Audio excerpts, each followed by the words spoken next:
오늘은 창세기 18장 16절부터 33절까지 말씀을 가지고요, 아픈 만큼 사랑합니다, 아픈 만큼 사랑합니다 라는 제목으로 하나님 말씀 함께 시간 나누도록 하겠습니다.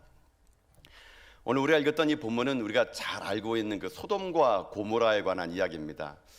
아마 제가 알기로는요, 우리 그리스도인들뿐만 아니라 세상 사람들도요, 이 소돔과 고모라에 대한 내용을 모를지라도 이 소돔과 고모라라는 말은요, 세상 사람도 다 알 정도로 이 본문은 굉장히 유명한 장입니다. 우리 그리스도인들에게는 아마 한 번쯤 여러분들이 신앙생활 하면서 이 소돔과 고모라에 관한 설교를요, 아마 들어보셨을 겁니다. 대부분의 우리 그리스도인들은 이 설교를 들으면 이 결론을 어떻게 여러분 보통 맺냐면요, 이렇게 맺게 됩니다. 소돔과 고모라를 위해서 기도했던 아브라함처럼 우리도 이 세상을 위해서 간절히 기도하는 하나님의 백성이 되자, 이렇게 결론을 맺는 경우도 있고요. 또 다르게 얘기하면 이렇게 할 수 있습니다.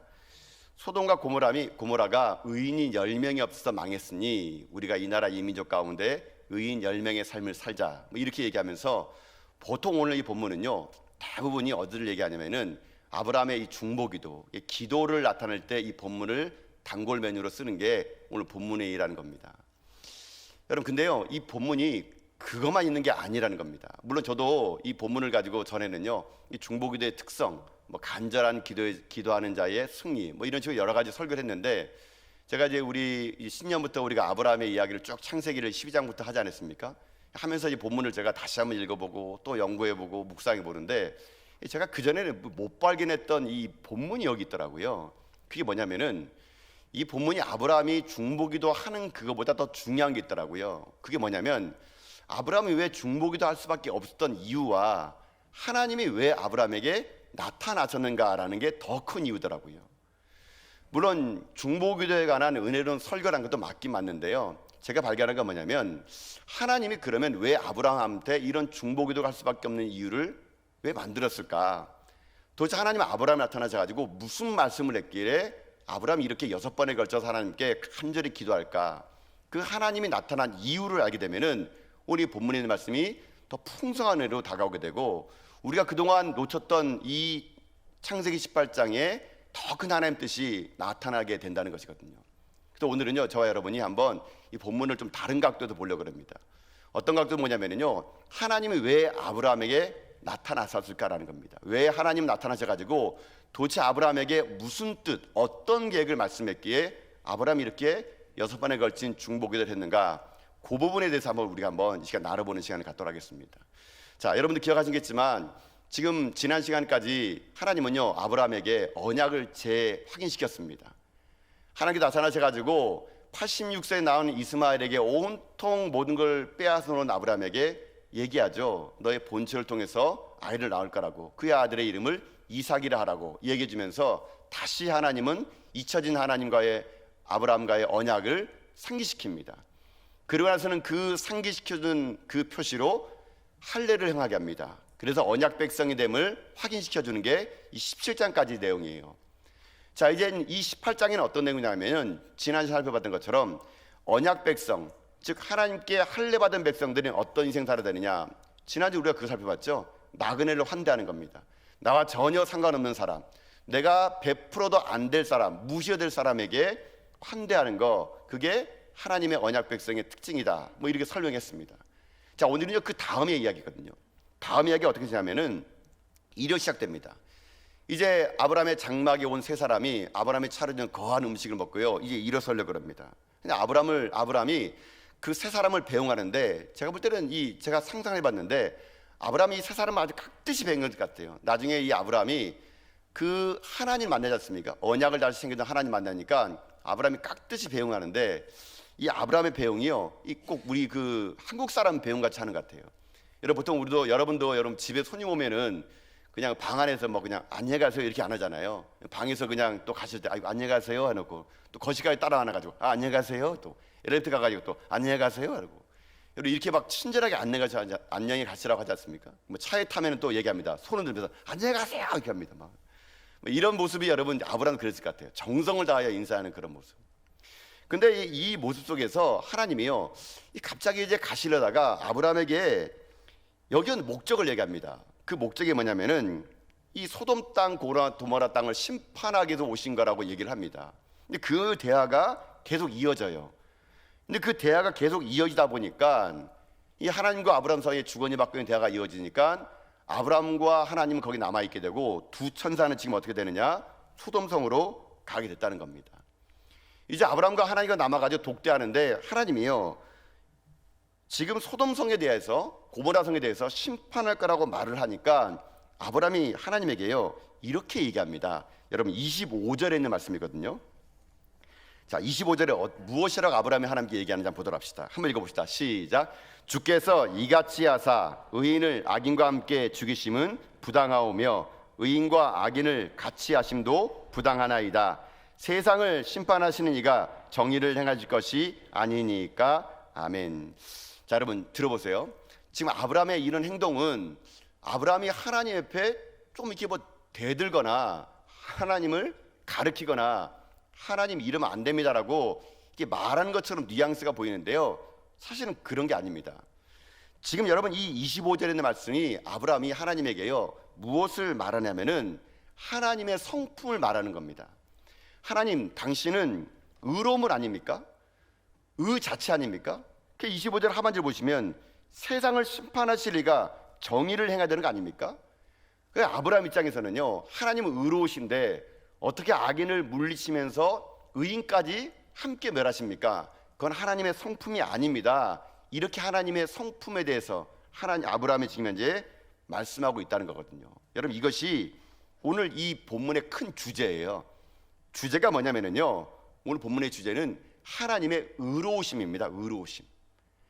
지금 아브라함은요 소돔과 고모라 땅에 행하시는 하나님의 그 의로우심이 하나님의 성품에 어긋나니까 하나님은 의로우신 분이시니 어떻게 악인과 의인을 한꺼번에 그렇게 할 수 있습니까? 라고 말하는 겁니다. 하나님의 그 의로움의 성품을 지금 말하면서 아브라함의 지금 현재 반대적인 얘기를 하고 있는 것처럼 보이지만 그게 아니고요, 아브라함은 하나님의 그 의로우심을 얘기하고 있는 겁니다.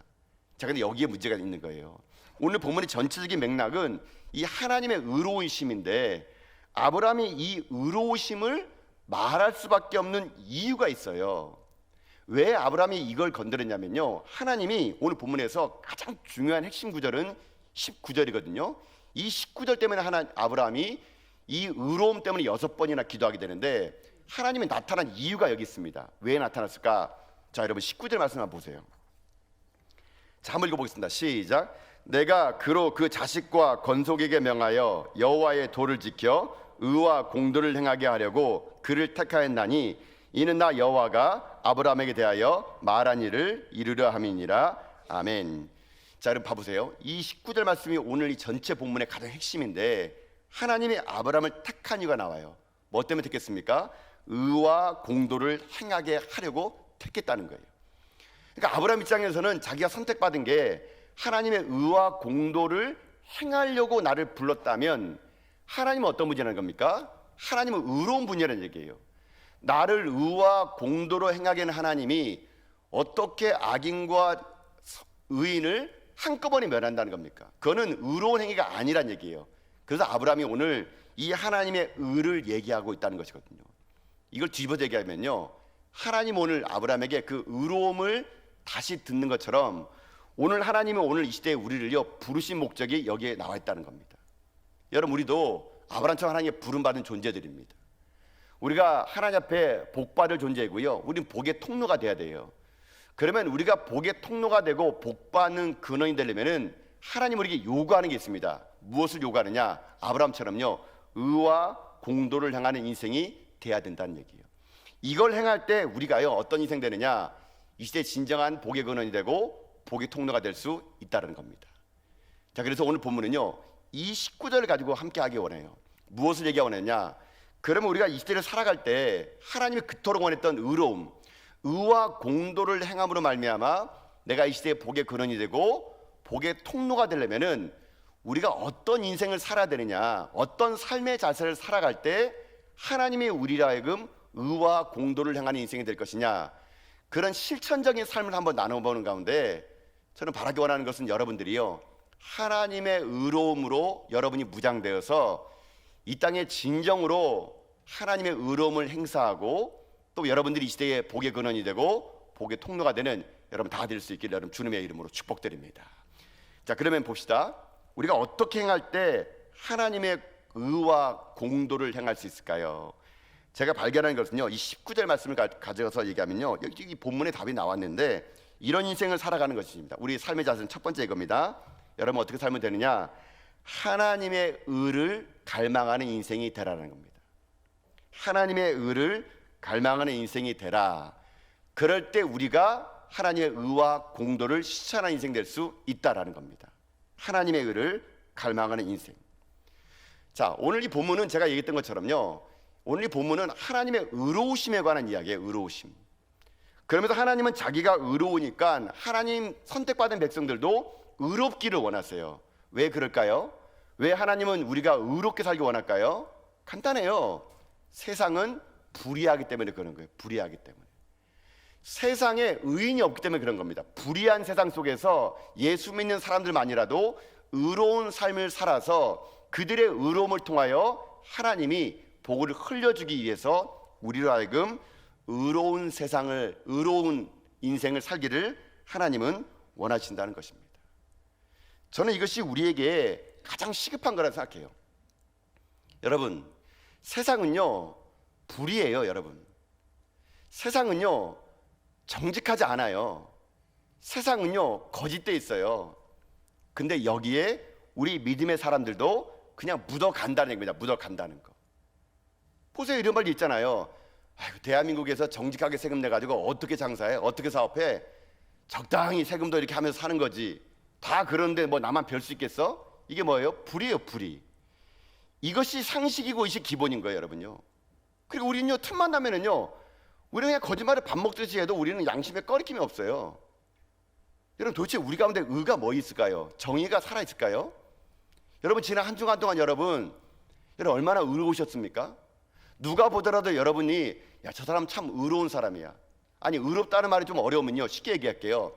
착하게 사는 거예요. 착하게. 여러분요, 하나님은 여러분들이요, 이 불의가 판치는 세상, 거짓이 판치는 세상, 이 땅에 불법이 판치는 세상 속에서 예수 믿는 사람들만이라도 의롭게, 쉽게 말하면요, 착하게 살란 얘기입니다. 예수 믿는 사람답게 살란 얘기예요.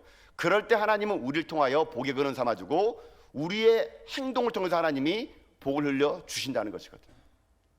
여러분 생각해 보세요.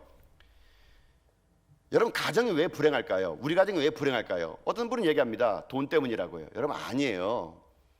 여러분이 돈 때문에 여러분의 가정이 불행한 건 아니에요. 그거는요, 악한 마귀가 여러분을 속이는 거예요. 다 돈 때문인 줄 아는데, 여러분, 부자들도 불행합니다. 여러분요, 돈 때문에 우리가 불행한 게 아니고요. 왜 우리 가정이 불행한 줄 아십니까? 우리 가정에 의가 없기 때문에 그런 거예요. 정의가 없기 때문에 그런 겁니다. 의로움이 없기 때문에 그런 거예요. 아버지가 아버지로서의 의가 없는 거예요. 어머니가 어머니로서의 의가 없는 거예요. 이런 의로움이 없다 보니까 가정이 어려운 것이지, 여러분, 경제적인 것이 문제가 되지 않는다는 얘기예요.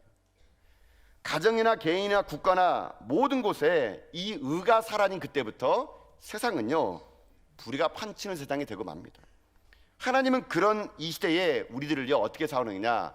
예수 믿는 우리들만이라도 공의를 행하고 의로운 길을 살기를 원하시는 거예요. 여러분, 그래서 오늘 이 본문에 있는 19절 말씀이 약간 이게 개역개정이 번역을 좀 잠깐 매끄럽지 못해요. 그래서 현대인의 성경을 보게 되면요 좀 더 원문에 가까운 번역이 되어 있는데, 자, 오늘 이 19절 말씀을요 현대인의 성경으로 한번 다시 한번 여러분 한번 읽어보도록 합시다. 자, 자막을 통해서 한번 읽어봅시다. 읽겠습니다. 시작. 내가 아브라함을 택한 것은 그가 자기 자녀들과 후손들을 잘 인도하여 의롭고 선한 일을 하게 하여 경건하게 살도록 하기 위해서이다. 그렇게 함으로써 나 여호와는 아브라함에게 한 모든 약속을 이행할 것이다. 아멘. 자, 여러분 봐보세요. 여기에는 우리 개역개정에는 의와 공도로 되어 있잖아요. 근데 여긴 좀 풀었었어요. 의롭고 선한 일을 하게 하여 어떻게 산다고요? 경건하게 사는 거래요. 그러면 어떻게 한다는 겁니까? 아브라함에게 한 모든 약속을 이행하여 주겠다는 거예요. 여러분, 이겁니다. 의와 공도는요 다른 말로 하게 되면요 의롭고 선한 일입니다. 이게 NIV 성경 보니까요 right and just 이렇게 돼 있더라고요. right and just, 이게 의와 공도래요. 다른 말로 하게 되면요 의라는 건 뭡니까? 옳은 일을 하는 게 옳은 일. 이게 불의하다 그러면은 그것을 거부하고 옳은 일을 하는 거예요. 선한 일을 하는 거예요. 하나님이 이 시대에 우리에게 요구하시는 것은 바로 이런 옳은 일, 착한 일, 예수 믿는 사람들답게 행동하는 일. 여러분, 이 일을 통하여 하나님은요, 우리를 복의 근원 삼아주고 우리를 복의 통로로 삼아 주시겠다는 겁니다. 세상의 불의와 타협하지 않는 그리스도인, 이 땅의 모든 정직이 무너져도 바보라는 소리를 들어도 정직하게 살려는 사람, 세상이 다 이렇게 살아가니 너도 이렇게 그냥 합쳐 살아가라고 말하는 그 무리 속에서 그렇게 살지 않기로 고백한 사람들, 여러분, 그게 그리스도인이요, 그리스도인. 여러분, 저는 여러분들의 인생의 삶이요, 이 거짓이 난무하고 불의가 판을 치고 정의가 실존의 이 시대 속에서 여러분만큼이라도 저는요, 여러분들이요, 이 시대 하나님의 의로움을 드러내는 믿음의 종도 될 수 있기를 여러분 주님의 이름으로 축복합니다. 그저 세상 사람처럼 똑같게 살려고 하는 여러분 구원한 거 아니에요. 그저 세상 사람처럼 똑같게 예수 믿어 불의하게 만들고 거짓을 판치고 그저 주일날 와가지고 그저 거룩하게 앉아있다가 세상 나가서는 세상 사람이나 여러분이나 구분 안 되게끔 살아가는 거, 하나님 그것 하러 여러분 부른 거 아닙니다. 여러분만큼이라도 세상 속에서 공의와 정의를 실천하는 하나님의 의로움을 나타내는 사람, 하나님은요 그것 하라고 여러분을 부르신 거예요. 그게 복의 통로이고 그게 복의 근원인 거예요. 우리는요 복의 근원이 되기를 원합니다. 근데 이런 의로움의 삶을 추구하지 않아요. 그렇기 때문에 우리가 진짜 하나님의 복을 못 누리는 거거든요. 정말 우리가 하나님의 복의 근원이 되고 복의 통로가 되려면은 하나님의 요구사항이 있습니다. 구원받은 백성들이 할 일이 있어요. 언약 백성들이 할 일이 있어요. 의롭게 사는 겁니다. 의롭게. 여러분 제발 착하게 사세요. 여러분 보면 누가 예수 믿는 사람 맞군요, 이런 말 들어야 돼요. 여러분요, 그게 우리가 할 일이에요. 세상에서. 여러분요, 여러분 이스라엘이 왜 망한 줄 아십니까? 하나님이요 이사야 선지자를 통해서 이스라엘 망한 이유를 얘기해요. 여러분 이사야서 5장 7절 보면은 하나님이 이스라엘이 망한 이유를 설명합니다. 자, 여러분 자막을 통해서 이사야 5장 7절 말씀 한번 읽어봅시다. 자, 시작. 무릇 만군의 여호와의 포도는 이스라엘 족속이요 그가 기뻐하시는 나무는 유다 사람이라. 그들에게 정의를 바라셨더니 도리어 포악이요 그들에게 공의를 바라셨더니 도리어 부르짖음했도다. 아멘. 보세요, 정의를 바랬다 하나님이요, 근데 이스라엘 사람들이 포악했다는 거예요. 공의를 바르는데 오히려 하나님을 부르짖다는 겁니다. 이게 이스라엘 백성들이 망한 이유거든요. 하나님이 이 시대 우리들이요 정의를 세우고 공의를 바로잡기를 원하십니다. 그런 인생을 살아가는 사람의 특징이 뭐냐? 에베소서 5장 9절을 보게 되면은 그런 인생의 삶은 이렇게 살라고 얘기되어 있는데요. 자, 에베소서 5장 9절입니다. 한번 읽어봅시다. 시작. 빛의 열매는 모든 착함과 의로움과 진실함에 있느니라. 아멘. 뭐라고요? 착하게 살래요. 의롭게 살래요. 진실되게 살래요. 이게 진짜 예수 믿는 사람들의 열매가 될 수 있다는 것입니다. 여러분, 그래서 여러분 하나님 여러분에게 위대한 거 요구하는 거 아닙니다. 하나님 여러분을 부르신 것은 간단해요. 의로움과 진실함으로 거짓말하지 말고 속이지 말고 하나님의 의를 사모하며 살라는 거거든요. 삶에 의로워질 때 여러분들이 그리스도의 향기가 나타나게 된다는 거거든요. 그것 때문에 아브라함을 불렀고 여러분도 불렀다는 거예요. 우리는 하나님의 의로움을 닮아가는 사람이 돼야 됩니다. 하나님의 의로우심을 쫓아가는 사람이 돼야 돼요. 하나님은 그것 때문에 아브라함을 불렀는데 이 소돔과 고모라는 뭐가 없는지 아세요? 그런 하나님의 의를 찾는 사람이 없다는 얘기예요. 그래서 하나님이 그 의롭지 않은 땅을 심판하시겠다고 말씀하시는 거거든요. 여러분 오늘 이 시간 여러분 결단하면 좋을 것 같아요. 여러분 지금까지 어떻게 살았는지 상관없습니다.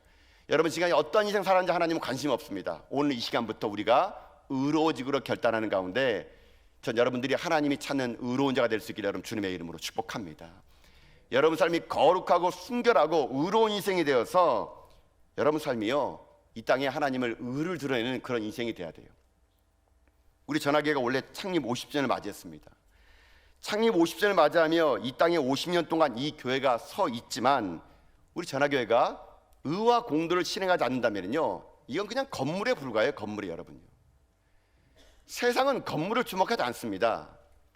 여러분 우리가 수백 명이 모이면 뭐합니까? 우리끼리 모여가지고 맨날 불의하고 우리끼리 모여가지고 맨날 의롭지 못하면요, 여러분 그것은 아무런 힘이 없어요. 여러분요, 그저 교회라는 이름만 부여졌을 뿐이지 여러분 하나님 역사가 일어나지 않는 병든 교회가 되는 겁니다. 비록 적은 수의 10명이 모이더라도 거기 있는 소수의 사람들이 의로움과 공의로움을 추구할 때 여러분 그때 그 교회는요 강력한 하나님의 나라를 만들 수 있다는 거거든요. 저는 그래서 여러분 도전드리고 싶습니다.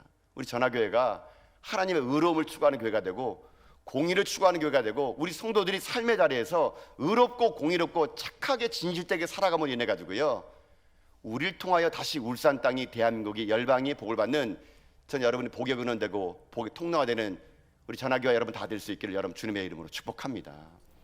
이거 하자는 거예요. 이거 하자는 거. 별거 아니에요. 신실되게 살자는 겁니다. 의롭게 살자는 겁니다. 왜요? 하나님의 의로우니까 그렇게 살라는 얘기예요. 자, 근데 제가요 이 본문의 말씀을요 제가 이제 여러 번의 번역으로 읽어봤어요. 근데 하나님은 이 의로움이 우리를 뛰어넘게 원하시는데 어디까지 뛰어넘게 원하시는가? 제가 이 19절 말씀을요 여러 번역본을 읽어봤는데 새 번역에 보니까 여기는 번역이 정말 제 마음에 딱 들게 번역이 되어 있더라고요. 여러분 이 19절 말씀을 이번에는요 새 번역으로 한번 읽어보도록 합시다. 여기 또 하나님의 깊은 뜻이 있어요. 자, 읽어봅시다. 시작. 내가 아브라함을 선택한 것은 그가 자식들과 자손을 잘 가르쳐서 나에게 순종하게 하고 옳고 바른 일을 하도록 가르치라는 뜻에서 한 것이다. 그의 자손이 아브라함에게 배운 대로 하면 나는 아브라함에게 약속한 대로 다 이루어주겠다. 아멘. 자, 여러분 이 자막 봐보세요. 이게 새 번역으로 본 번역인데요, 여러분 여기는 뭐라 나온지 아십니까? 하나님이요 의와 공도를 순종함과 옳은 거라 그러는데 더 중요한 건요 이거예요. 이거를 자식들과 자손들에게 가르치기 위해서 불렀다는 얘기예요.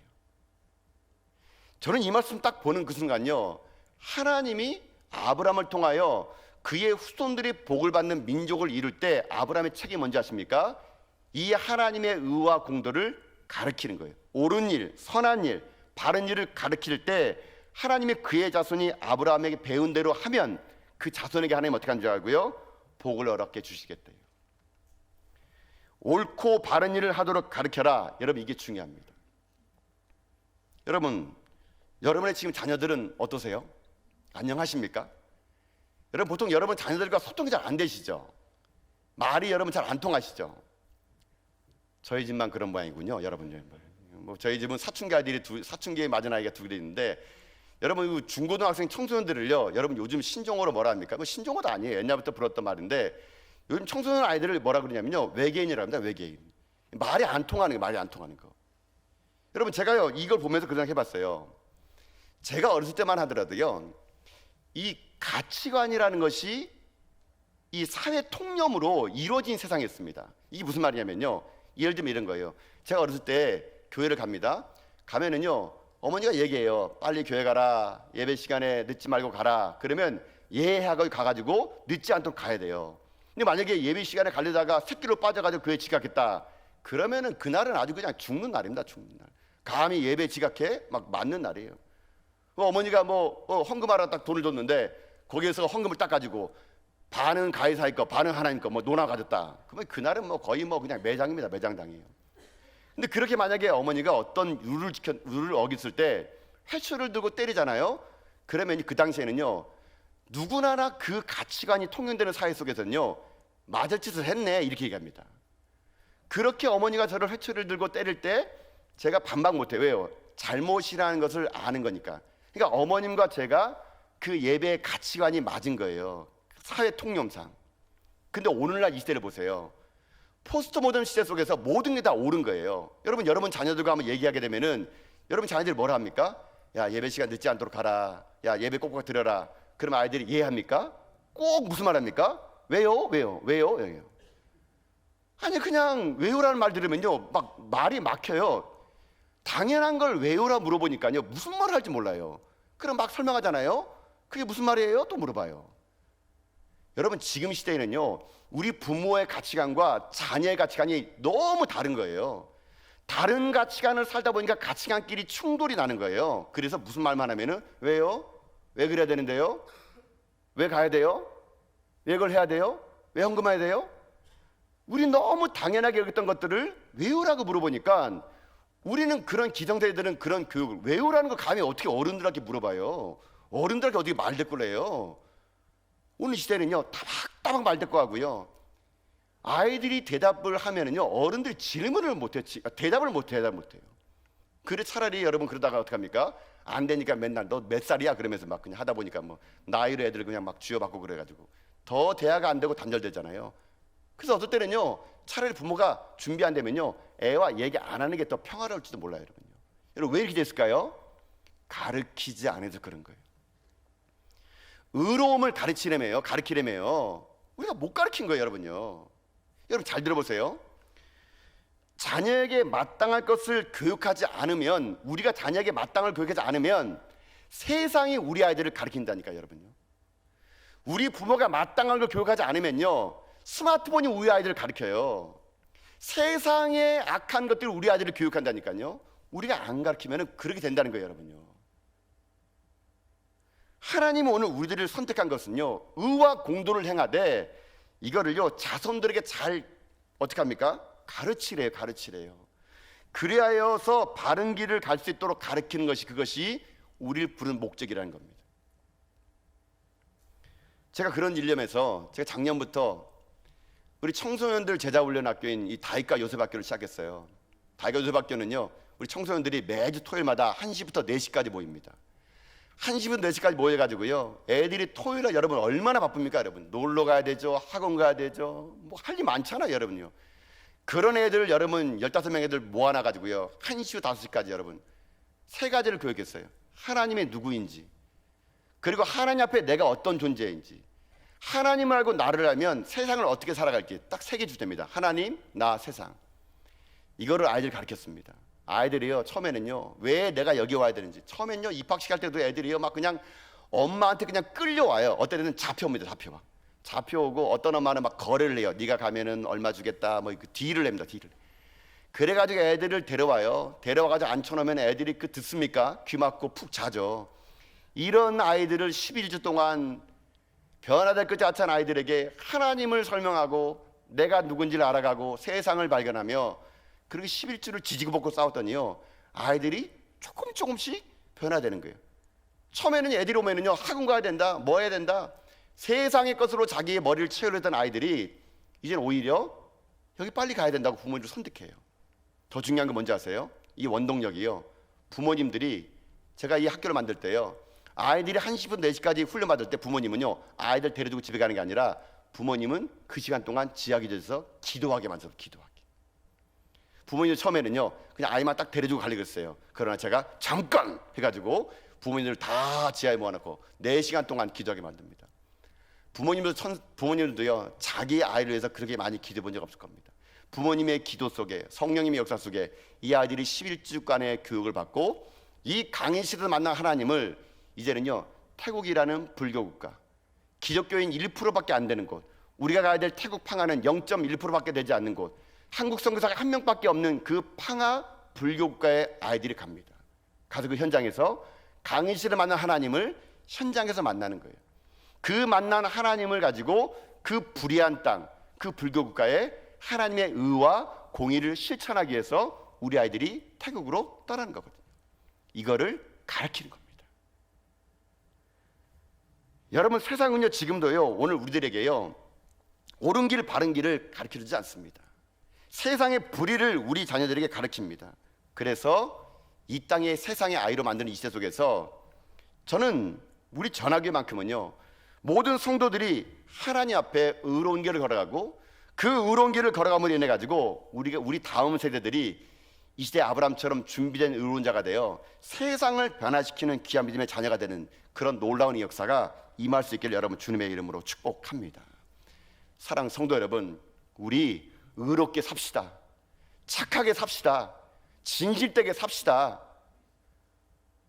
여러분들이 예수 믿는다면은 예수 믿는 사람답게 삽시다.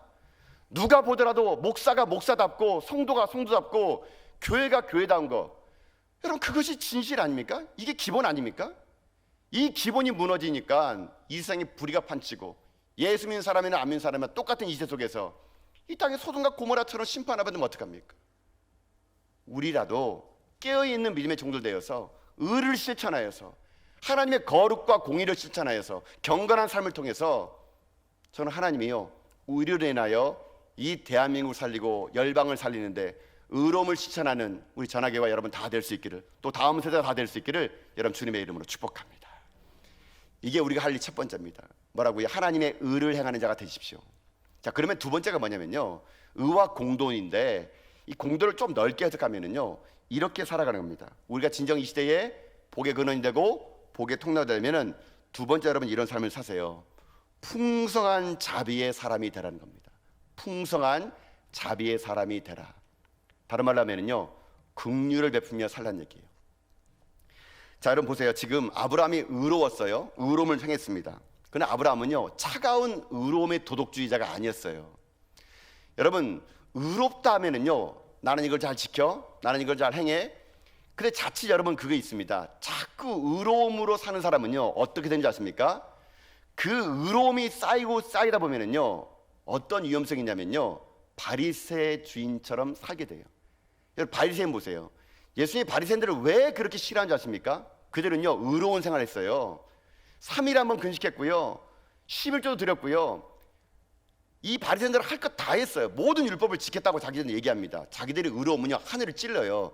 근데 이 바리새인들에게 없는 게 뭔지 아십니까? 긍휼함이 없어요. 긍휼함이. 여러분 긍휼함이 없는 의로움은요 칼과 같아요. 칼과 같아. 그 의로움은요 상대방을 찌릅니다. 찔러.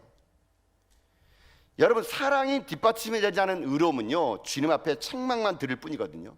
늘 자기는 의로운데 남은 의롭지 않대요. 그런 사람은요 어떻게 하는지 아십니까? 늘 언제나 상대방을 비판해요. 나는 새벽기도 오는데 저 사람은 직분자인데 새벽기도 안 오네? 나는 이렇게 열심히 봉사하는데 저 사람은 왜 봉사 안 하지? 나는 이렇게 하나님께 의롭게 살려고 몸부림치면서 11조 하는데 저 사람은 왜 11조 안 하지? 뭐예요? 긍휼함이 없는 의로움을 가지게 되면은요 여러분 그것은 반쪽짜리 의로움 받게 되지 않은 겁니다. 하나님이 오늘 우리에게 요구하는 의로움은 뭔지 아십니까? 우리의 의로움은요 긍휼함이 있는 의로움이에요. 자비가 있는 의로움이에요. 이 의로움을 살라는 얘기입니다. 교회 안에 보세요. 얼마나 많은 것들 교회 안에 여러분 의견이 대립됩니까? 상대방이 다 틀렸대요. 나만 옳대요. 그 의의 잣대를요 상대방만 재는 거예요. 당신 틀렸다고. 여러분 교회는요 자기에게는 엄격하고 남에게는 관대해야 되는 거예요.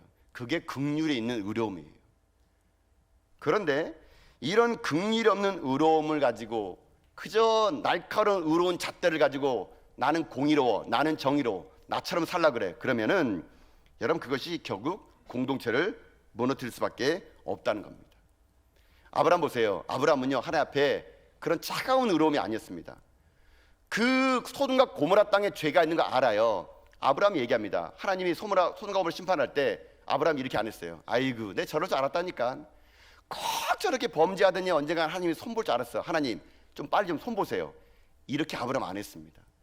멸망받아 마땅한 소돔과 고모라 땅에도 불구하고 아브라함은요 긍휼함의 의로움이 있으니까 하나님께 기도해요. 하나님 당신은 의로운 존재인데 어떻게 거기 악인과 의인을 같이 죽이려고 그러십니까? 하나님 거기 의인 50명 있으면 혹시 괜찮겠어요? 하나님 얘기합니다. 하나님 알아요. 아브라함이 그 긍휼함의 의로움이 있다는 거. 그래 아브라함아 너는 참 긍휼함의 의로움이구나. 내가 널 기억하마. 그래 50명 있으면 안 무너뜨릴게. 아브라함이 내립니다. 하나님 미안합니다. 45명. 하나님 얘기합니다. 그래 내가 45명에서도 그 땅을 안 무너뜨릴게. 하나님 정말 죄송합니다. 40명. 그래 40명 있어도 내가 안 할게. 하나님 정말 죄송합니다. 30명. 하나님이 지금 장난하나? 이렇게 안 합니다. 30명은 오케이 좋다. 30명, 20명, 10명까지. 아브라함은요 그 긍휼함의 의로움을 가지고 하나님께 간구하며 매달렸던 것이죠. 하나님은요 그것을 보신 겁니다. 아브라함은 그저 자기 조카 롯이 있기 때문에 살리려고 했던 거 아니에요. 조카 롯이 소돔에 있으니까 조카 롯 살리자는 게 아니라 아브라함은요 소돔성에 있는 그 불의한 자들을 다 살리려고 하나님에게 매달린 겁니다. 여러분요. 여러분 이것이 우리의 의로움이 돼야 돼요. 여러분에게 잘해주는 사람만 잘해주고 여러분에게 가서 좋은 말만 해준 사람들만 여러분 의로워준다면 세상 사람 우리나 똑같은 게 뭐 있습니까? 우리는요 이 세상을 사랑해야 됩니다. 이 세상의 불의를 보고 우리는요 울 줄 알아야 돼요. 이 세상에 하나님의 공의가 없는 걸 보고 우리는요 하나님께 달라붙어야 됩니다. 그러면 하나님 앞에 우리 의로움은요, 저 사람들 심판해 주세요, 저 사람들 망하게 해 주세요, 나를 힘들게 하는 사람, 못 살게 구는 사람 하나님 좀 없애주세요, 이게 아니라 긍휼함의 의로움을 가지고 하나님 저 사람도 용서해 주세요, 불쌍히 여겨주세요. 여러분, 그래서요 여러분 주변에 혹시 여러분의 눈에 벗어난 행동하는 분이 있다면요, 여러분 긍휼함의 의로움 받아주세요. 왜 서로 못 잡아가지고 여러분 서로에서 그렇게 헐뜯습니까? 왜 뒤에서 여러분 다른 말 하세요? 그냥 사정이 있겠지 뭐, 무슨 일이 있어서 저러겠지 뭐, 이렇게 긍휼함의 의로움하고 성도를 바라보게 되면요, 여러분 우리 공동체가 얼마나 여러분 하나님 보시기에 아름다운 공동체가 될 수 있겠습니까? 근데 교회마다 가보면은요 다 패거리 문화예요. 그냥 친한 사람들끼리 누구 공격하고 누구 조금만 드높이면 깎아내리려 그러고. 여러분 왜 교회가 이래야 됩니까? 저는 우리 전하교만큼은요 이제 이후로부터는요 정말 긍휼함이 있는 의로움은 좋을 것 같아요. 나에게는 잣대가 선명하지만 상대방에 관대한 의로움을 가지고요, 여러분 우리가 그렇게 살아간다면 여러분 그것이 우리 가운데 예수님의 사랑을 흔들어내는 게 아니겠습니까? 여러분 보세요, 십자가가 뭐예요? 십자가는 하나님의 공이에요. 공의. 죄를 받으면 죽는다는 공이에요. 십자가는 하나님의 시퍼런 공이에요. 죄값은 사망이라는 거. 그러나 십자가는 또 뭔지 아십니까? 사랑이에요. 사랑.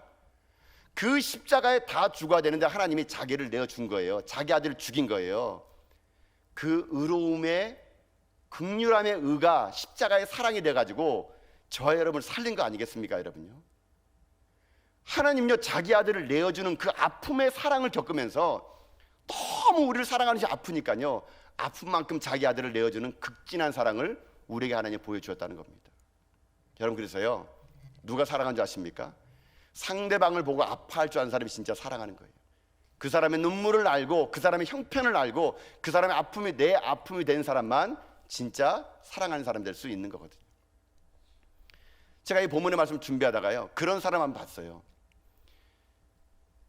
방누가라는 선교사님이 계신데요, 그 방누가라는 선교사님이 책을 썼는데 그 책의 이름이 아픈 만큼 사랑합니다라는 책이에요. 제가 설교 제목을요 이 책에서 따왔어요. 내용이 어떤 거냐면요, 이 방누가 선교사님은 의사인데요, 이분은 필리핀 오지를 다니면서 근 30년 동안 의료 선교하신 분이세요. 차도 못 가고 반군이 있는 총알들이 날아다니는 그 오지에서 빈민들에게 의료 선교하고 복음을 전하며 홀로 의료기기를 가지고 배낭을 메고 산을 넘고 강을 넘어서 그 자기를 문명이라는 곳은 찾아볼 수 없는 그 오지에 가서 자기의 모든 걸 다 쏟아부은 분이세요. 근데 이분이요 오랜 생활 동안 그런 오지에 살다 보니까 안 겪은 병이 없어요. 제가 보니까요 장티푸스, 콜레라, 이질, 댕기열, 췌장암, 간염, 담석증, 당뇨 수도 없이 많은 풍토병을 겪었는데 이분이 여러분 뭘 하는지 아십니까? 이분이 아프니까 이 말하더라고요. 책에 보면은 내가 아프니까 이제 그 사람들이 얼마나 아픈지를 알겠대요. 내가 장티푸스를 걸고 나니까 그 사람들 장티푸스가 얼마나 아플까, 나는 약을 먹어 나왔는데 내가 안 가면 그 사람이 장티푸스로 고생하는 걸 자기가 아프니까 아는 거예요. 아프니까 그 아픔을 내가 아니까 수많은 풍토병을 겪어서 내가 아프니까 그 사람들을 아무도 안 찾아가면은 그 고통 속에서 힘들까 봐요. 이 방누가 선교사님은요 아프니까 그 산을 넘는 거예요. 아파 보니까 그 산을 넘어서 그 오지에 가서 환자들을 진료하고 돌아오는 것을 수십 년 동안 이분이 한 거예요. 그러던 이분이 심한 복통이 와가지고 한국에 왔더니 위암 말기예요. 6개월밖에 살지 못한다 그럽니다. 이분이 그런 말 하더라고요. 하나님께 기도합니다. 하나님 몇 개월만에 살게 해주세요. 필리핀에 있는 그 오지에 있는 사람들 나 아니면 죽는데 몇 개월만 살게 해주세요. 하나님이 그의 기도를 들어줬는지 모릅니다. 몇 개월밖에 살지 못하는 그 사람이 3년을 살았네요. 3년을 살지 못할 그 사람이 10년을 더 삽니다. 그리고 2010년 8월 26일 날 하나님의 부름을 받아요. 그의 인생의 삶을 한 다큐멘터리가 그를 촬영합니다. 그의 마지막은요 많은 사람들에게 진정 의로움의 국률함을 가진 사람은 어떤 삶을 살았는가를 보여주는 이야기가 되게 됩니다. 설교를 마무리하면서 이분이 대구 평강교회 의사이면서 목사예요. 대구 평강교회에서 이분의 발인 예배, 천국 환송 예배를 드릴 때 그때 썼던 추모 영상을 한번 보면서 이 시간 설교를 마무리하려고 합니다. 우리 영상 한번 같이 볼까요?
그날까지 그냥 여기서 이제 앉아 있어야지. 그 기간이 뭐 몇 개월이 될지 몇 년이 될지 우리는 모르니까 일단 하나님께서 생명 연장 주시는 그날까지 그냥 여기서 그냥 여기가 내 집이고 내가 머물 곳이고 내가 일할 곳이고 또 나를 기다리는 그런 영혼들이 많은 곳이니까 내가 필요한 곳이니까 나는 여기서 이제 생을 마감해야지.